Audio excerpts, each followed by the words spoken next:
రామచరిత్రకి ప్రాణం పోసినది ఒక నారీమణి సీతమ్మ.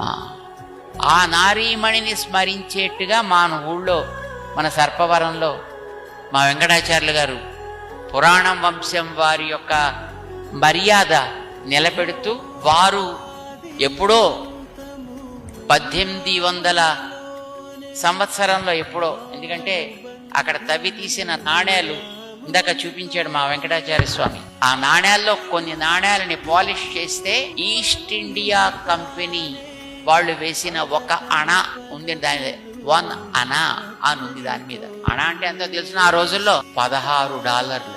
అంటే బహుశా అది 19వ శతాబ్దంలో ఎప్పుడో నిర్మాణం చేసినటువంటి మందిరం, శ్రీరామ మందిరం. మన భావనారాయణ స్వామి సన్నిధికి ఎదురుగా ఈ రాముడి యొక్క చిన్న సన్నిధిని అప్పట్లో వాళ్ళ వంశం పెద్దలు ఇక్కడ ప్రతిష్ఠ చేసుకుని ఆరాధన చేస్తూ ఉంటే అది శిథిలం అయింది. కొత్త ఆలయాలు కట్టడం పెద్ద కష్టమేం కాదు, ఎవరో 10 మంది పూనుకుంటే కొత్త ఆలయం వచ్చేస్తుంది. కానీ చరిత్ర కలిగిన ఒక ఆలయాన్ని జాగ్రత్తగా జీర్ణోద్ధరణ చేసి ఆ చరిత్రని కంటిన్యూ అయ్యేటట్టు చేయడం అనేది చాలా గొప్ప కార్యం.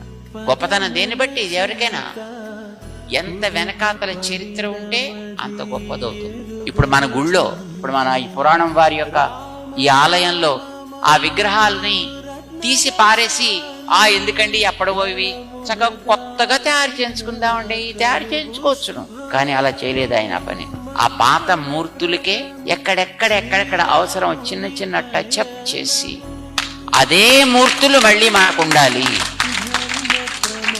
మన పురాణం వారి యొక్క ఆనాడు కట్టినటువంటి ఆ మందిరాన్ని మళ్ళీ ఆయన తన పొలం అమ్ముకుని ఆ వచ్చిన పైసలతోటి ఆ మందిరాన్ని జీర్ణోద్ధరణ చేయించి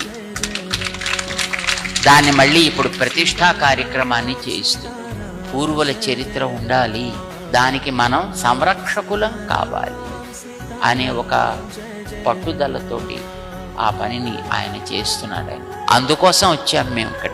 చరిత్ర సంరక్షణ కార్యక్రమం కనుక చరిత్ర బాగుండాలని కోరుకునే వాళ్ళందరి కర్తవ్యం అట్లాంటి వాటిని ఎంకరేజ్ చేయడం, దాన్ని ప్రోత్సహించడం.